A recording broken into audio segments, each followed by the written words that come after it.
Magandang araw sa inyong lahat. Maraming salamat sa pag-involve sa akin sa event na ito. And I hope you'll get some inputs from this presentation. Now, the title is Mangroves in Ecotourism Development. Before I start this, let me introduce myself muna, no? Basically, I started in ecotourism in mga 1990 pa. So, it's been what? 30 years, no? Of my involvement in this sector of the tourism industry, and I've seen its growth. I've been in the middle of its struggle kung paano siya makilala sa Pilipinas, paano siya ma-recognize and maging malaking factor sa pagliligtas ng natitira nating kalikasan. At the same time, mag-benefit yung marami sa tourism industry natin, pati na sa bansa natin.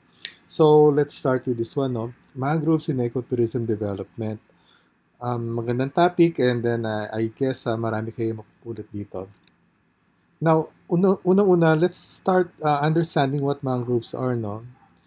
And I'll show you this video made by Conservation International. Although hindi ako involved sa video na to, I've had a lot of projects with Conservation International in the past kung saan we introduced the concept of ecotourism in terms of conservation or environmental preservation in some of their sites, no? Particularly yung Turtle Islands, yung Verde Island, ganon, and then iba pang lugar sa Pilipinas, katulad sa Palawan, no? So, this is the video. Okay, panoorin natin.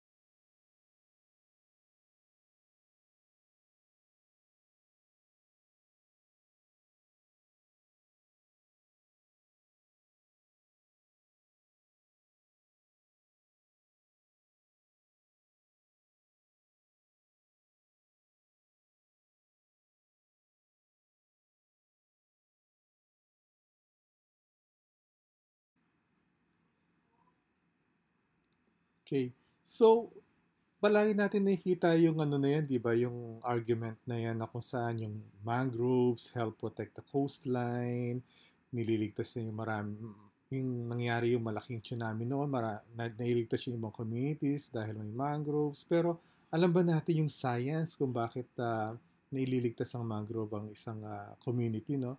Ito yung isang nakakatuwang i-share sa marami dahil yung kaalaman na ano ba talaga yung dahilan, no? Pero sinasabi lang na marami, nagliligtas sa mangrove, pero hindi talaga nila alam kung ano yung science behind that. And ito, although nasa tourism tayo, nakakatuwang malaman ito. And nagbibigay sa atin din ng credibilidad when we talk of conservation. At least alam natin yung science behind what we are trying to advocate. So the science is, ito medyo mabigat na terminology, pero nakakatuwa ito pag nalaman natin yung energy dissipation na ipapakita ko sa susunod na video. Ito, palagi ko nakita nyo na rin itong video na ito, naging viral to, no?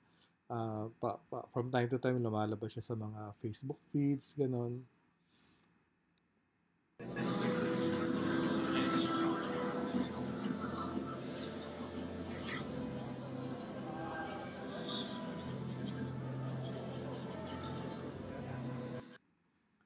Okay, so nakita nyo 'di ba, yung sa simula ng video kumbaga malalakas ang movement ng tubig, and then nung tumama siya sa mangrove, hinarang ng mangrove yung malalakas sa tubig na yon, and then pagdating sa kabilang dulo, kalmado na yung tubig.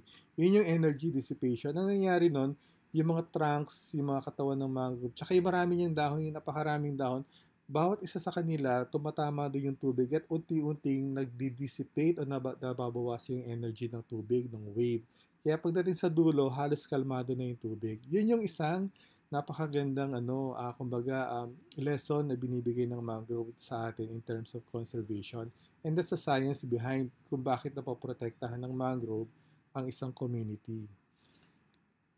So may iba pang mga bagay na nakakatuwang malaman pagdating sa mangrove, no? katulad ng biodiversity na alam naman natin napakaraming hayop at halaman hino-host ng isang mangrove forest. Napakaraming species o uri ng mangrove, no, na makikita sa Pilipinas lalo pa. Alam niyo ba na ang Manila was named after a mangrove, yung Nilad? Kaya pag tinanong noon na kung ano yung lugar na yun, sa may Nilad, sa lugar na may mga nilad. Kaya doon lumabas yung pangalan na Manila or Maynila. And then Sanctuary of Small Animals. Ang ibig sabihin niyan, yung mga isda, yung mga maliliit na isda, nagtatago sila sa mga ugat-ugat sa pagitan ng mga ugat ng mga mangroves kung saan may hindi sila basta-basta mahabol ng mga predator ng mga isda, no? So yung mga nagkakaroon sila ng ng mas malaking chance mag-survive. Ito rin yung nagiging dahilan kaya yung mga tinatawag ng mga crustaceans or yung mga alimasag ay nagtatago sa mangrove kasi pag nagmo-molt sila o 'di ba yung nangyayari pag lumalaki sila, yung dati nilang shell hindi naman lumalaki. So ang kinakailangan mag-molt sila, M-O-L-T, no? Kung saan yung dati nilang shell kailangan matanggal and then magpo-form sila ng panibagong shell. Pero yung habang nasa molting season sila, napaka-vulnerable nila. Kaya yung mga mangrove forest, yun yung nagiging ideal na taguan ng mga crustaceans para hindi sila basta-basta mahuli or makain ng ibang predators. Kasi pag molting season, usually mahina sila, mabagal, hindi agad-agad nakakakilos sa mabilis against mga predators. So, yun yung nila, isang paraan para makasurvive, no? So, yun nga, yung mga crustacean katulad ng alimango, source ng food, no, sa maraming communities. And land expansion. Siguro iba sa inyo magulat sa na to. Yung mangrove kasi, para siyang nag-act na sinasala niya yung erosion galing sa lupa or sa highlands and then naharang niya yun. And then unti-unti yung nag-erode na lupa na yun or yung siltation, unti-unti titigas siya and then magiging lupa na siya. And then yun, lalaki ng lalaki yung lupa dahil sa tulong ng mangroves. And of course, ito yung mundo natin, yung ecotourism. Dahil sa mangrove, nagkaroon tayong isang napakagandang programa as regards sa tourism or nature tourism, no? Now, why mangrove for tourism? Ito yung mga ibang kasagutan. Yung marami sa mga tao ngayon may interest ngayon sa nature, no, dahil alam naman natin na marami na pinapanganak sa city, nagsasawa na sa polusyon, gano. So naghahanap sila ng ng way to connect with nature. And a mangrove forest is one good way for them to really be with nature. Now, nature lovers are a huge niche in the travel industry. Ibig sabihin, kung meron kang 100 travelers o turista, may mga 10 doon na nature lovers. Yung iba gusto lang nila shopping, gusto nila mamasyal sa city. Pero yung mga 10 doon, or let's say, sa ngayon actually nasa 30%, no? Yung mga 30 sa 100 na yun, gusto nila magpunta sa natural sites, no? For their travel. And then so many stories and knowledge that can be shared about the mangroves, no? Yung interpretation na ginagawa ng mga tour guide, kung paano nila i-share yung knowledge sa mga turista, no? Ang napakarami niyan, lalo pa kung magaling yung tour guide at uuwi kayo na na parang ang saya-saya niyo dahil unang-una nag-enjoy na kayo sa nature, ng pangalawa, ang dami niyo bang natutunan about nature, no? And it has been proven as a viable tourism product in many other destinations, hindi lang sa Pilipinas. Maraming bansa, sa Malaysia, sa Indonesia, sa Central South America, pati sa Africa, no? Sa Pilipinas, marami rin na mga lugar na kung saan dahil sa mangrove, nag-develop yung ibang communities, no? Dahil dala na rin ng tourism ng mga tao na gusto nilang pumasok sa mangrove and at the same time, makinabang yung mga tao, yung mga local doon sa pagbisita ng mga turista. Of course, there are challenges. In the 70s, marami sa inyo, hindi pa na, siguro iba sa inyo, hindi pa rin pinapanganak yung mga magulang, no? Yung mga mangroves were regarded as useless or dahil na rin sa lack of knowledge kahit ang mga scientists natin, no? Kasi nga, napakaaga pa at that time yung mga pag-aaral sa mangrove. So, ang tingin nila sa mangrove, bahay ng mga lamok, walang silbi, walang mahuhuli dahil yung dagat napakarami pang nahuhuli that time. So, ang ginawa nila, yung libo-libong ektarya ng mangroves were actually converted into fish ponds. So, yun, naging fish pond nga, nawala naman yung mangrove. So, and then later on, nalaman natin na so, nagsimula ng mga 80s na 90s na ang laki pala talaga ng halaga ng mangrove na hindi natin na-realize nung as late as nung 70s, no? So yun, thousands of hectares were converted into fish ponds. And then yung natira na lang, yung sa video kanina ng Conservation International, less than 30% were left. Actually, kung titignan niya, mga ano yun, sa ibang studies, less than 5% na lang ang natitirang mangrove sa Pilipinas. Yung hindi nagagalaw, may mga patsi-patsi na lang tayo natitira. And buti na lang, yung ibang mangrove forest natin na protektahan. May mga lugar pa tayo sa Pilipinas na gano'n, na maganda pa yung natitirang mangrove cover sa iba't ibang destination sa Pilipinas. And then, pero patuloy yung threats, no. Nung 70s, 80s hanggang 90s, pinuputol yung mangrove dahil sa demand ng mga bakery.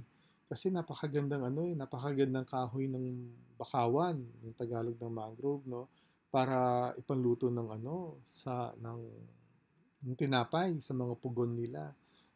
And then, ngayon, ginagawang pambakod.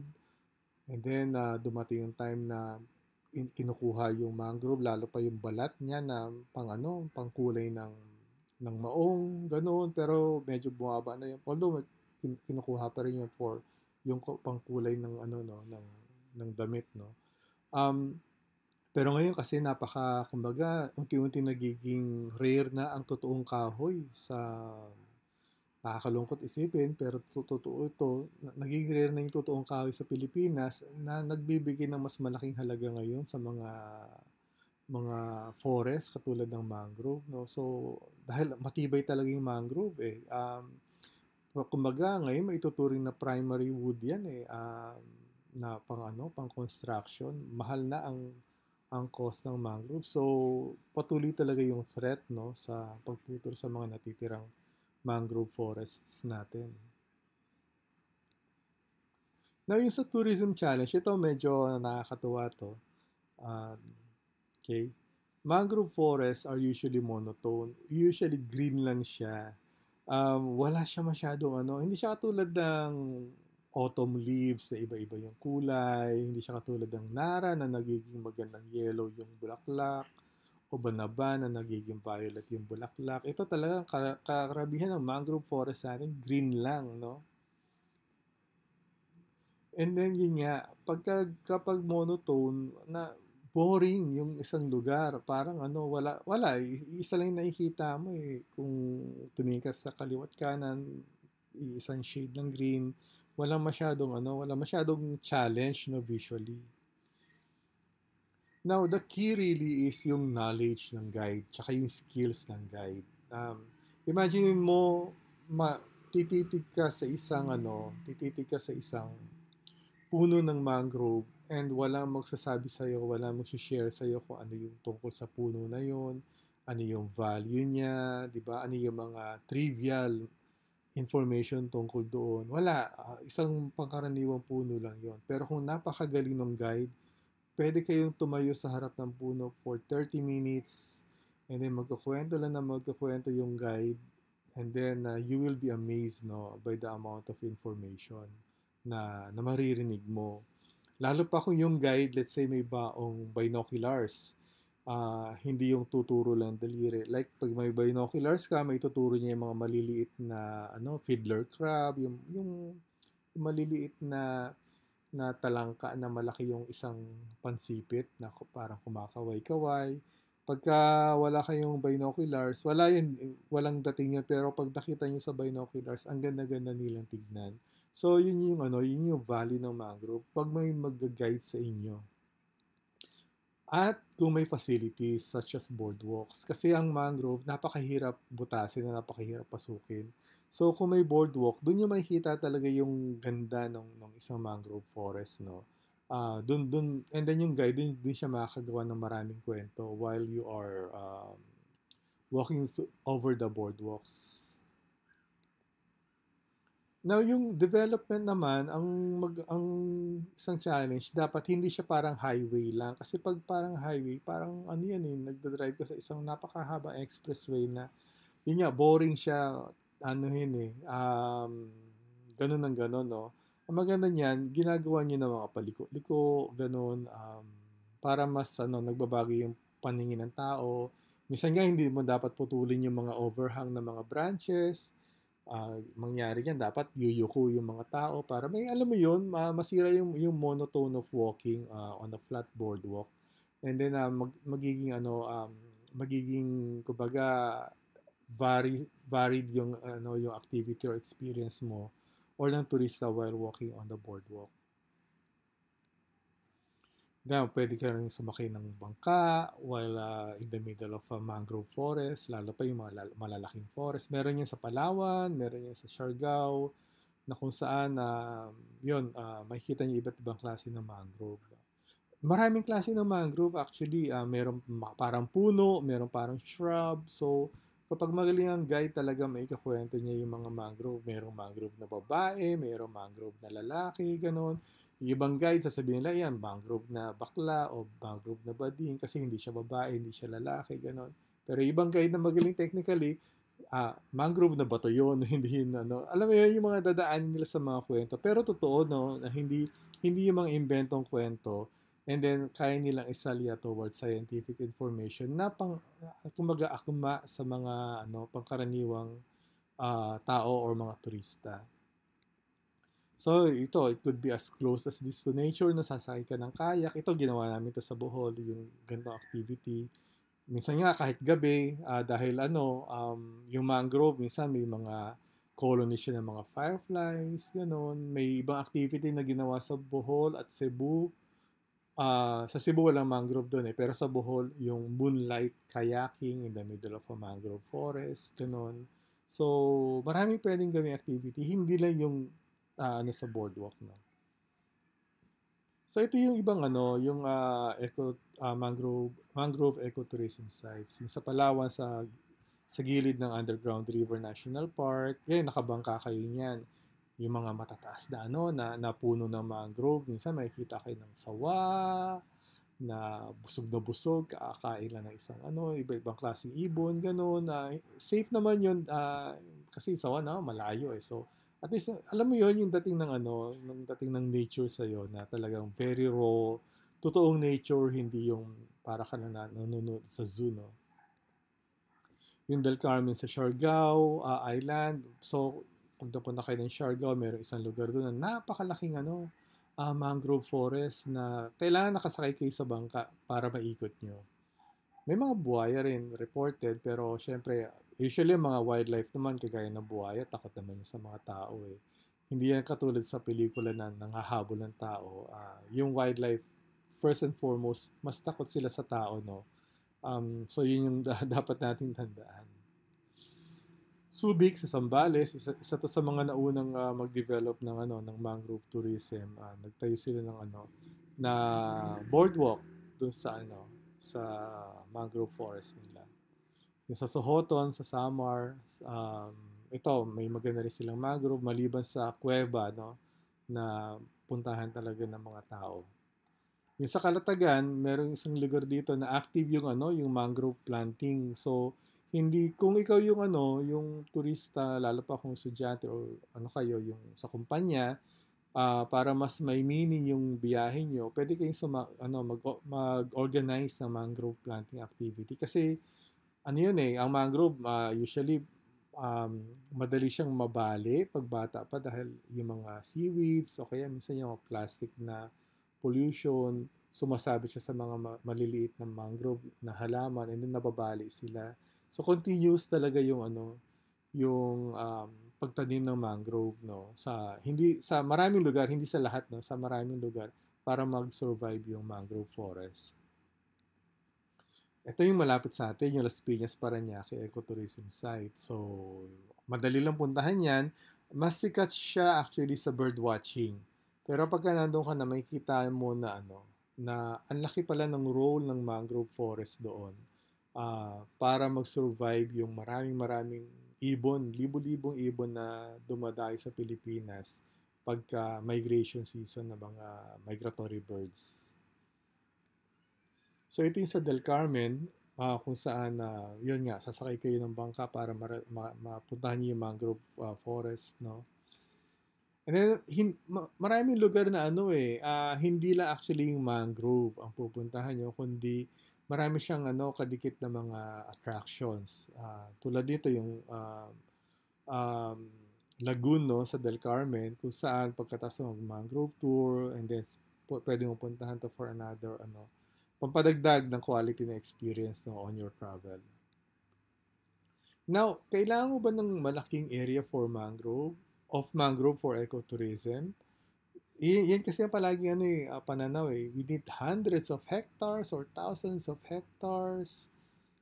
Pero ang sagot is not really eh. Ito nakakagulat, 2 hectares may be enough. Actually, kahit 1 hectare lang eh. Kasi malaki ang 1 hectare, that's 10,000 square meters. So, yung 1 hectare na yun, pagka maganda yung pagkakadesign ng boardwalk, and then yung mga points of interest, and then magaling yung guides, that 1 hectare, or maybe at the most 2 hectares would be enough eh. Para maging maging quality experience yung pagpunta ng mga bisita. So let's say, katulad dito sa photo na to, meron ka mangrove boardwalk, and then lalabas ka, merong beach. Di ba yung combination ng various activities while in the middle of nature. Pwede mo na primary reason mo would be a mangrove tourism, pero yun pala, ang dami pong pwedeng gawin while in the site. Okay, yun siya. Basta compelling yung commentary, yung handling ng guests, no? And then may enough or appropriate facilities para sa mga bisita. That would be enough, no, para maging maayos o rewarding yung pagpunta ng mga turista sa isang mangrove forest. Ito pa nakakatuwa, yung 2 hectares na yon, could be 1 hectare, no, can already benefit up to 100 families. Ang palagi nating tandaan, pagpasok ng tourism, ang nakikinabang sa tourism is hindi lang yung mga frontliners, hindi lang yung mga guides, hindi lang yung mga restaurants. Napakarami.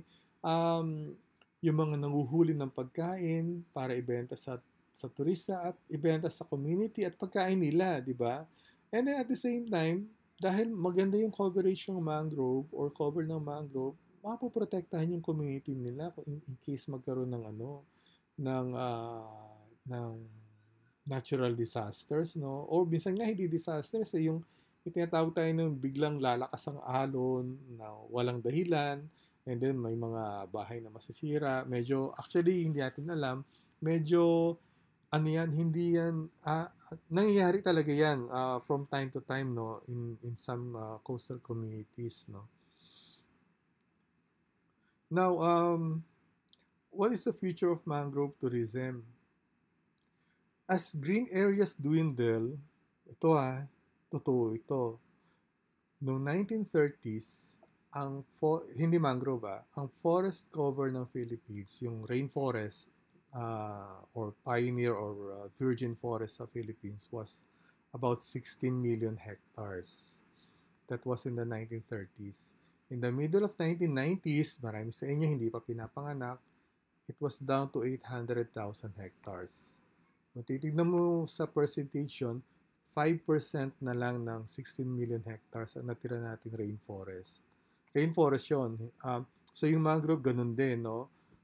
Whether it's 30% or less than 10% or 5%, konti na lang talaga natitira nating green areas. And yet, habang tumatagal ang panahon, yung value nila tumataas, no, in terms of environmental awareness, yung tinatawag nilang ecosystem services, or yung yung paano nila pinoprotektahan yung communities, nagbibigay ng oxygen, gano'n. And then yung monetary value nila, tataas sa tataas din, no? Sa ngayon mahirapan kayong intindihin yung ano yung papaano tataas yung monetary value ng green area. Pero siguro 20 years from now, marirealize niyan eh. Na yun nga, yung mga patches of green sites are more valuable, no? As time goes by. And then yung tataas ng bilang ng mga travelers, no? Basta matapos lang tong pandemic na to, meron akong tinatawag na snapback eh, kung saan babalik sa normal ang ang mga bagay-bagay. Ang nakakatakot actually is kumbaga parang tirador yung mga travelers ngayon na alam mo yun, no, buwelong-buwelo na pag nag-open ng ang mga destinations, talagang dadagsain yung mga yung mga natural, yung mga destinations kasama ron ang mga mangrove areas. So tuloy-tuloy 'yon over time.